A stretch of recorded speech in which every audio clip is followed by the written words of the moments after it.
Find out what's hot and what's not. We watch your programme every week. My name's Janine and this is CLUBAVISION on tour. So get ready to strap yourselves in for the ride of a lifetime. Tonight the show comes from the up and down and all around crazy world of Helter Skelter in Milton Keynes. As we'll be dallying with the DJs and partying with the punters, we'll also find out time to stop by the Knowledge Drum and Bass Awards and count down Club On Magazine's dance chart.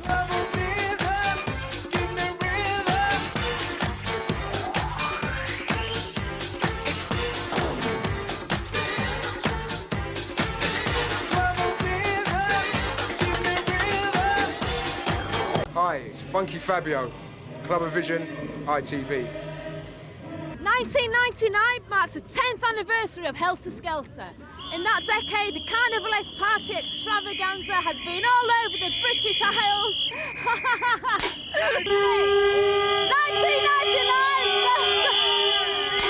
1999 marks the 10th anniversary of Helter Skelter. And in that decade, the carnivalesque party extravaganza has been all over the British Isles, throwing bigger and bigger parties.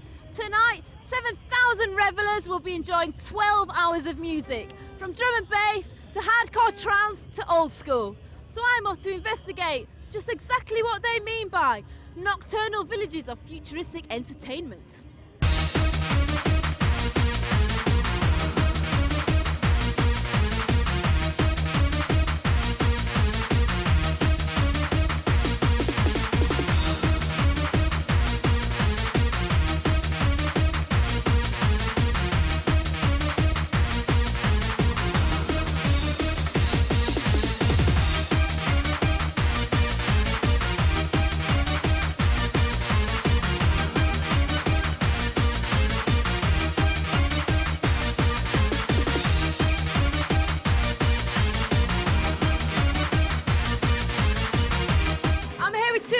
That just wanted to get on the telly. I've been to every Outer Skelter for the last 10 years, man, and they're wicked. Only joking. This is David, the promoter. How did Helter Skelter first come about?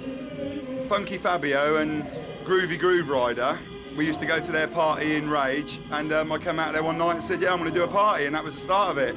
About 89, 90? 89, yeah. We've done a big party, outdoor event, 10,000 people.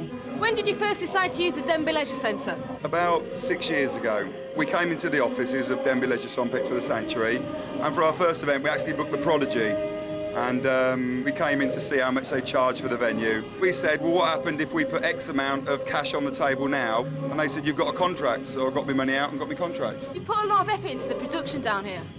Yeah, we spend a lot of time on a party. It takes 10 to 12 weeks before an event and like 5 weeks after an event. The lights, the sound, the promotion, the flyer, you know, there's a lot of thought and a lot of effort goes into our events. We put a bit of everything. We've got like hardcore, drum and bass, techno, old school, house, because we've got 5 rooms and we had to find something for every room. You actually MC down here, don't you? I do, yes, I'm afraid, yeah. He was dying for that question. I'm one of the underpaid MCs, yeah. Is that a hint? Yeah, I have to clear up water bottles at the end to get a rise, you know what I mean? It's terrible. Who decides which DJs play? Me. I'll go out to clubs and bits and like venues around the country, and I'll see the response to the crowd, see the crowd response, see what they're doing. If they rock a crowd, they'll get a place at Outer Skelter, and that's how we book them, really. You've got like a new talent section here as well. We've had that for about 18 months now, and we sort of get 1,000, 1,200 tapes per event, and it's very hard to judge the winners. There's a lot of good talent out there, and they need a chance to express themselves and play and be brought into the scene, you know, within the dance music scene. Blackmagic's done a PA tonight. Majika's and Six Man have been MCs for us for 4 or 5 years, and I was very impressed with what they've done. Very professional, presented themselves well, and, you know, it's good quality. The rush hours here, that's something a little bit different. That's 4 or 5 MCs, a vocalist, and they're, you know, professional people spending a lot of time in what they're doing. Helter Skelter's moved about quite a bit. Would you like to give it fresh locations? We've been in about 10 or 15 areas around the UK within the last 10 years. We've been situated in Milton Keynes for the last 5 years because of the venue. You know, we're centre of the UK, and with it being an empty warehouse, 2 empty warehouses, we can do a lot of different things. Every event we do, we can change it round. It looks different, it feels different, and that's what we like about it. The outdoor one was the one, wasn't it? Yeah. Like for the biggest. in Northampton. Now that was a proper rave. We held Energy 97 at 2 Western Aerodrome, Brackley, Northampton in 97. 18,000 people attended. It was planned to be an annual event like Tribal Gathering, but we had so much hassle from the authorities. They was the reason it didn't happen again. What was the idea with the fun fair outside?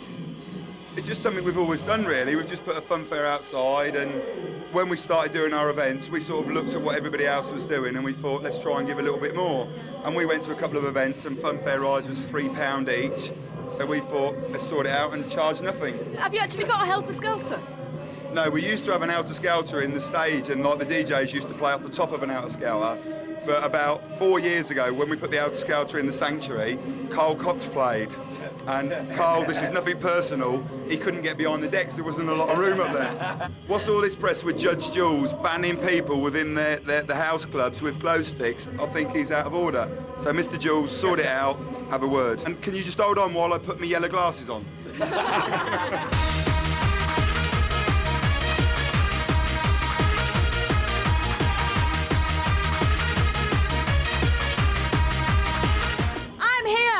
Skelter with Blackmagic. Hello! Hello, I'm Paul.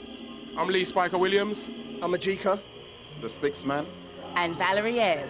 This is your first live PA, isn't it, in England? Yeah. Are you nervous? Yes, pretty much so. I mean, we've done the Brit Awards, didn't we? The House Party Brit Awards, and then we did a bit of, and then we did Germany, and now this is it. This is to the real crowd. That's it. I mean, we don't really want to become a sort of ravey PA. We want to sort of move on. This was just to sort of show everyone. No one's heard, our sound. We've had a lot of publicity over the last sort of 12 months, so this was just to come and sort of, showcase what we're all about, and that's what we're doing. But hopefully we want to move to sort of the festival circuit and go bigger and go broad and stuff. But mainly, we're going to be doing a lot of international stuff later in the year. Valerie, you're also the vocalist for The Click. How did it feel when Good Rhymes just rushed through the charts? Pretty much amazing. I mean, we'd worked our socks off, completely through the underground, and then we came overground, and the response was like, oh my God, especially the kids. It was special for us. I mean, we actually were so shocked. We thought, we knew we were going to get into the charts, but not so big. When number 14 hit us, it was like, we've done it. We're opening barriers for other music to come through. Other producers that are not big names, quote, came through and showed that there's other talent, so. Thank God. What sort of music do you want to produce as Blackmagic? The word is abstract drum and bass. I think that's the word, I think that's what we're calling it. Right across the board, from sort of laid-back, chill beats to hard, aggressive Godzilla, trample on your city with the beat style. The thing is, we all have such a different blend. Everyone's different. I mean, we do not all listen to the same music and everything else. So you've got some of us who are, really jazzy and soul-y. You got like techno-y in there. Then you've got like the Asian, you got the Nyabingi, which is like the deep roots of like a black culture. This is like and you got all of us have got a bit of pop in us. So we don't want to sort of segregate and say, oh, we're Blackmagic. It's like, ooh, scary. It's like, it's just a blend of Blackmagic, call it whatever you like. You actually started as a DJ, didn't you? So what made you go into producing? I was DJing way back in the day, I think about 15 years now. And it's a natural progression. I wanted to produce stuff for years and years and years. Met Paul in about, I think, early 90s, and we just started putting beats together and just getting rolling, Through another mutual friend who's doing the garage side of things now, so we're at least trying to branch out as much as we can, because there's too many different types of music that are available to us, and we shouldn't just stick to one type, although we will concentrate on a few different types. But we'll try and branch out as much as we can. You actually started with UB40, didn't you? Well, no, they were running the club, and like the producer Jerry Parchman and Earl Faulkner, the bass guitarist, they were like friends of mine that I met at Pirate Radio, and they started a club, and they just said, why don't you come down and just do your thing, and I just got in with them at the club, So they really sort of helped me go to the microphone and do their club, which was the main club in Birmingham called Earthquake, and it ran for 3 years every Friday at the Moseley Dance Centre, so I must big up the boys at UB40 that opened up the doors. Thank you.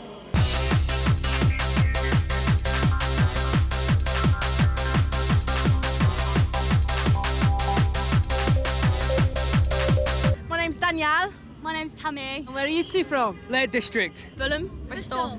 Is this your first Helter Skelter? No, we're actually dancing here. Yeah, this is my 8th one now. Yeah? You must love it. I do, it's just amazing. You can't beat it. My name's Michelle. Nancy. I'm leading. Warren. Paul. What time did you get here? Half 5. Yeah, 5. We were queuing up at Rain before.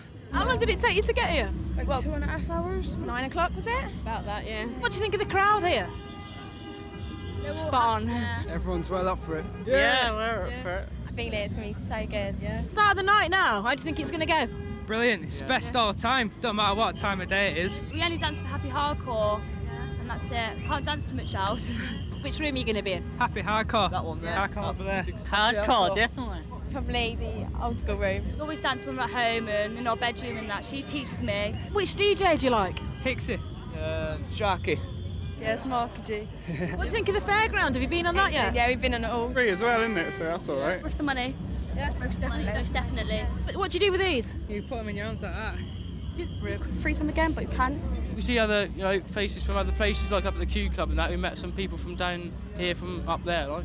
Do you think you're going to last it through to 7? Yeah, most definitely. Yeah, we will be. Might die down a bit, like. What? Bye. Cheerio. Anybody that hasn't come. It's brilliant. Cheerio. See ya. Hey.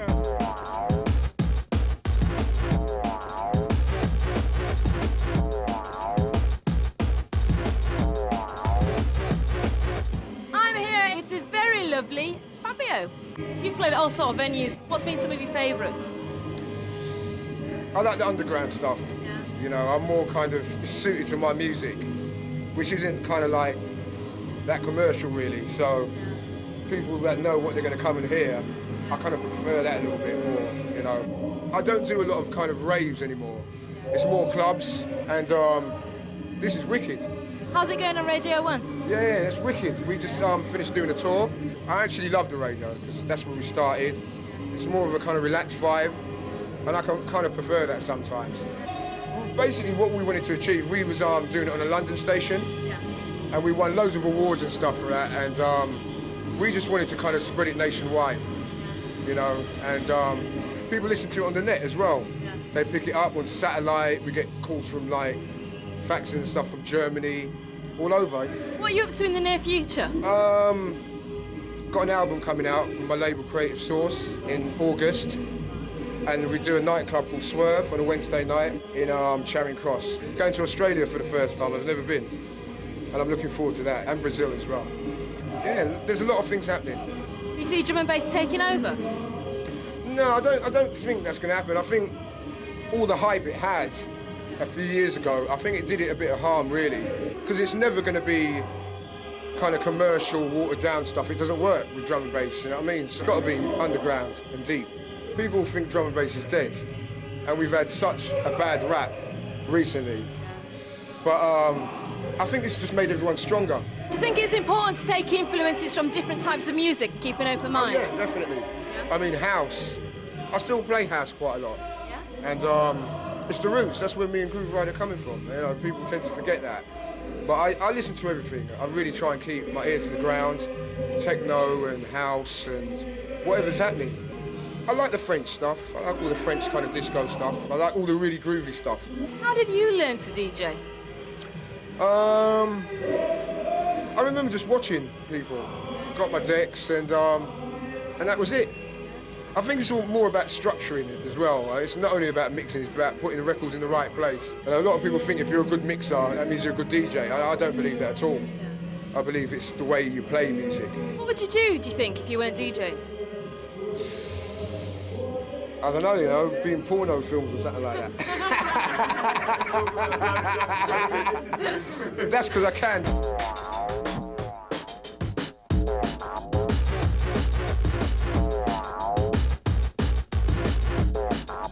But there'll be plenty of drum and indeed bass for all of you lot after the break, when Club On let us in on the sauciest tunes around the nation. Then we'll return for a little of that Helter Skelter belter. See ya!